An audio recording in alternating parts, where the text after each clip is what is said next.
তারাতলায় নির্মীয়মান godown ভেঙে 5 জনের মৃত্যু এখনো পর্যন্ত হয়েছে, 20 জন আহত। এই ঘটনায় 3 জনকে গ্রেফতার করা হয়েছে বলে জানা যাচ্ছে। গ্রেফতার সুপারভাইজার সৈয়দ মোহাম্মদ গুলজার, এছাড়াও লেবার সাপ্লায়ার মোহাম্মদ আতাউল, তাকে গ্রেফতার করা হয়েছে এবং গ্রেফতার করা হয়েছে সুভাষ চৌধুরীকে। এই 3 জনকে গ্রেফতার করা হয়েছে এই বিপর্যয়ের ঘটনায়, যে বিপর্যয় এখনো পর্যন্ত 5 জনের প্রাণ কেড়ে নিয়েছে। 20 জন আহত হয়েছেন বলে জানা যাচ্ছে। ঘড়ির কাঁটায় রাত্রি 9:30, অর্থাৎ প্রায় 9.5 ঘন্টা পেরিয়ে গেল, কিন্তু টানা উদ্ধার কাজ এখনো চলছে। আর তার মধ্যেই খবর পাওয়া যাচ্ছে 3 জনকে এই ঘটনায় গ্রেফতার করেছে পুলিশ।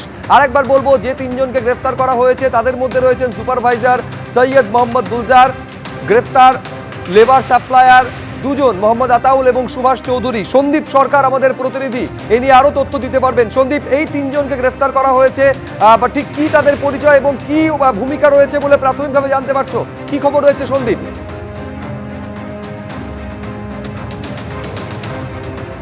যে 3 জনকে গ্রেফতার করা হয়েছে এটা একেবারে প্রাথমিক পর্যায়ের গ্রেফতারি বলতে পারো। এই প্রাথমিক পর্যায়ের গ্রেফতারিতে তদন্ত শুরু করেই এফআইআর হওয়া মাত্রই পুলিশ 3 জনকে গ্রেফতার করেছে। এই 3 জন লেবার সাপ্লায়ার, সুপারভাইজার, মূলত যারা এখানে দৈনন্দিন কাজকর্ম পরিচালনা করতেন তাদেরকে গ্রেফতার করা হয়েছে। কিন্তু এখানেই শেষ নয়, এই গোটা ঘটনাটার পিছনে এই নির্মাণের সঙ্গে অনেক মাথা জড়িত রয়েছে বলে মনে করা হচ্ছে, যে মাথাদের খোঁজ ইতিমধ্যেই পুলিশ শুরু করেছে। আমি যেখানে দাঁড়িয়ে রয়েছি এখান থেকে আমি এই মুহূর্তে সেই দুর্ঘটনার স্থল আরেকবার দেখিয়ে দেব তোমাকে। সেই জায়গা, যে জায়গাতে এই 3 জন লেবার সাপ্লাই থেকে শুরু করে সুপারভাইজারি, এই সমস্ত কর্মকাণ্ডের সঙ্গে এই 3 জন কিন্তু মূলত যুক্ত ছিলেন। কিন্তু এই সাইটটা যারা লিজ নিয়েছিলেন বা যারা এই নির্মাণের দায়িত্ব দিয়েছিলেন যে ব্যক্তিকে, যে সংস্থাকে, তারাও কিন্তু তদন্তের রাডারে রয়েছে। তাদেরকেও কিন্তু গ্রেপ্তার করা হবে এখনো পর্যন্ত পুলিশ সূত্রে সেরকমটাই খবর। এবং শুধু তাদের গ্রেপ্তারি নয়, যিনি লিজ নিয়েছেন বা যে নির্মাণ করছিলেন তাদের গ্রেপ্তারি নয়, এর পিছনে এই গোটা বিষয়টার সঙ্গে আরও একাধিক ব্যক্তি যুক্ত থাকতে পারে, এমনটাই কিন্তু মনে করছেন তদন্তকারীরা। তার কারণ যেভাবে ত্রুটিপূর্ণ ফাইল সই করলেন কারা, কোন অফিসাররা এই ত্রুটিপূর্ণ ফাইল সই করলেন, কিভাবে ছাড়পত্র পেল এই প্ল্যান, সেই সমস্তটা কিন্তু তদন্তের রাডারে আসবে। এবং এই গোটা ঘটনাটার সঙ্গে অনেক প্রভাবশালী যোগও থাকতে পারে, তা উড়িয়ে দিচ্ছেন না তদন্তকারীরা। ফলে স্বাভাবিকভাবেই এই যে গ্রেপ্তারি, এই এফআইআর হওয়ার পরপরই এই যে গ্রেপ্তারি, তাকে একেবারে প্রাথমিক গ্রেপ্তারি বলতে পারো। এরপরে তদন্ত আরও গভীরে যাবে। এখনো পর্যন্ত উদ্ধার কাজ শেষ হয়নি, উদ্ধার পুরোপুরি শ্রমিকদের সকলকে উদ্ধার করা যায়নি। এখনও এখানে গ্যাস কাটারের সাহায্যে কোথাও কংক্রিটের যে ঢালাই তা ভেঙে শাবল দিয়ে, গাইতে দিয়ে সেগুলোকে খুঁড়ে ভেতরে ঢোকার চেষ্টা করছেন উদ্ধারকারী দলের সদস্যরা। এখনো পর্যন্ত এখানে বহু শ্রমিক এর তলায় চাপা পড়ে রয়েছেন, সেই আশঙ্কা থাকছে। তার কারণ অনেকেই বলছেন যে তাদের স্বজনকে খুঁজে পাচ্ছেন না, যোগাযোগ করতে পারছেন না। ফলে সেই সমস্ত মানুষজন চাপা পড়ে রয়েছেন, তারা কি অবস্থায় রয়েছেন, কেননা যত সময় গড়াবে তত কিন্তু তাদের বেঁচে থাকার সম্ভাবনা কিন্তু ক্ষীণ হবে। কেননা অনেকটা সময় পেরিয়ে গিয়েছে, 12টা নাগাদ দুর্ঘটনা ঘটেছে, এখন ঘড়ির কাঁটায় রাত্রি 9:30 পেরিয়ে গিয়েছে, প্রায় 10 ঘন্টার কাছাকাছি হতে চললো। ফলে যত সময় গড়াবে তত কিন্তু ঝুঁকি বাড়বে তাদের জীবনের। এই বিষয়টা মাথায় রেখে টানা উদ্ধার কাজ চালিয়ে যাচ্ছে সেনাবাহিনী এবং এনডিআরএফ, পুলিশ, এসডিআরএফ এর টিম। এই মুহূর্তে আমার সামনে তুমি এখানে যে কলকাতা পুলিশের মোবাইল কন্ট্রোল পোস্ট দেখতে পাচ্ছ, এর ভেতরেই রাজ্যের মুখ্য সচিব, রাজ্যের স্বরাষ্ট্র সচিব, পুলিশের শীর্ষ আধিকারিকরা বৈঠকে বসেছেন।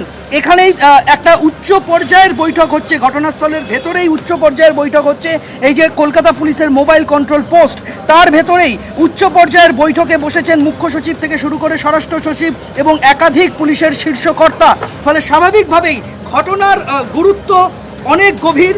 এখনো পর্যন্ত অনেকের জীবন সুতোয় ঝুলছে বলা যেতে পারে, কেননা উদ্ধার কাজ 10 ঘন্টার কাছাকাছি হতে চললো, এখনো পর্যন্ত যতজন উদ্ধার হয়েছেন 23 জন উদ্ধার হয়েছেন, তার মধ্যে 18 জন হাসপাতালে চিকিৎসাধীন, 5 জনের মৃত্যু হয়েছে। কিন্তু আরও বহু মানুষ এখানে চাপা পড়ে রয়েছেন, সেই আশঙ্কাটা রয়েছে। কেননা যেখান থেকে প্রাণের হদিশ পাওয়া যাচ্ছিল, প্রাণের সাড়া পাওয়া যাচ্ছিল, সেখানে এখনো অনেক জায়গাতেই পৌঁছাতে পারেননি উদ্ধারকারীরা। ফলে একদিকে যেরকম উদ্ধার কাজ চলছে, তার পাশাপাশি পুলিশের তদন্ত তাও কিন্তু শুরু হয়ে গেল আমরা বলতে পারি। তিনজন গ্রেপ্তার হয়েছে, একজন তার মধ্যে সুপারভাইজার, 2 জন লেবার সাপ্লায়ার, তাদেরকে গ্রেপ্তার করা হয়েছে। কিন্তু এখানেই শেষ নয়, পুলিশের সূত্রে যে খবর, এই ঘটনার পিছনে আরও অনেক মাথা থাকতে পারে, গুরুত্বপূর্ণ মাথা থাকতে পারে, তাদের হদিশ পেতে চাইছেন তদন্তকারীরা। একেবারে উদ্ধার কাজ এবং তদন্ত সমান্তরালভাবে চলছে এবং যে ছবি আমাদের প্রতিনিধি সন্দীপ তুলে ধরছিল, যে প্রশাসনের শীর্ষ আমলা থেকে পুলিশের শীর্ষ আধিকারিক তারা ঘটনাস্থলে উপস্থিত রয়েছেন এবং এই মুহূর্তে গুরুত্বপূর্ণ বৈঠক সারছেন।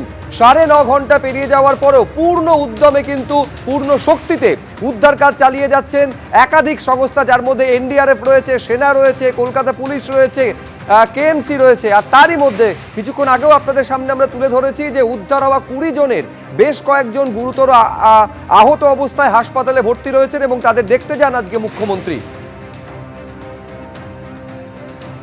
धीरे धीरे बिहार का कहाँ करेंगे इतना दिन आए इधर उधर किया गया है सर धीरे धीरे बिहार का कहाँ करेंगे होंगे इतना दिन आए इधर उधर किया गया है सर धीरे धीरे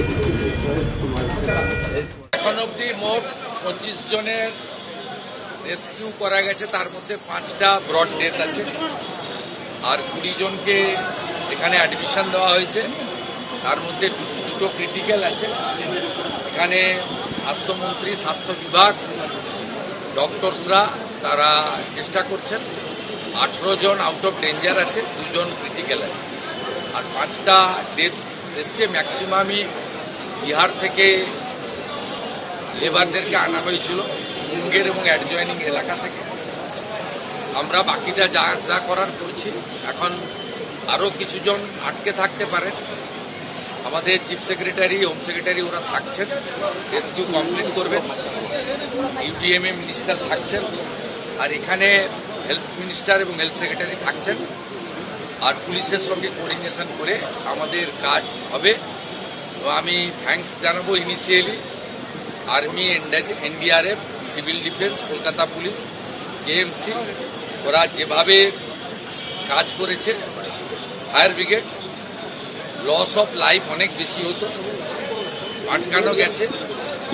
যে মেন লেবার সাপ্লায়ার, নাম আমি বলছি না, ইনভেস্টিগেশনের রিজনে, তাকে লালবাজারকে বলা হয়েছে, এডিসিপিকে বলেছি আমি যে ওকে অলরেডি আনতে, তাহলে অ্যাকচুয়াল সংখ্যাটাও পাওয়া যাবে আর ইনভেস্টিগেশনটাও আগে এগিয়ে নিয়ে যায়। বাকি যা অ্যাকশন নেওয়ার আগামীকাল আমরা নেব। ইনিশিয়ালি আমাদের কাজ হচ্ছে আরও যদি কেউ আটকে থাকেন তাকে জীবিত উদ্ধার করা, আর যদি ইনজোর্ড থাকেন তাকে যতটা সম্ভব বেটার ট্রিটমেন্ট দিয়ে রিকভারি করা। যতক্ষণ পর্যন্ত কমপ্লিট না হচ্ছে রেস্কিউ অপারেশন, একদম ক্লিয়ার না হচ্ছে, ততক্ষণ যে টিম ওয়ার্ক করছে সেই টিম ওখানে কাজ করবেন। চিফ সেক্রেটারি পুরো বিষয়টা স্পটে মনিটরিং করবে। এবিপি আনন্দ, এগিয়ে থাকে, এগিয়ে রাখে।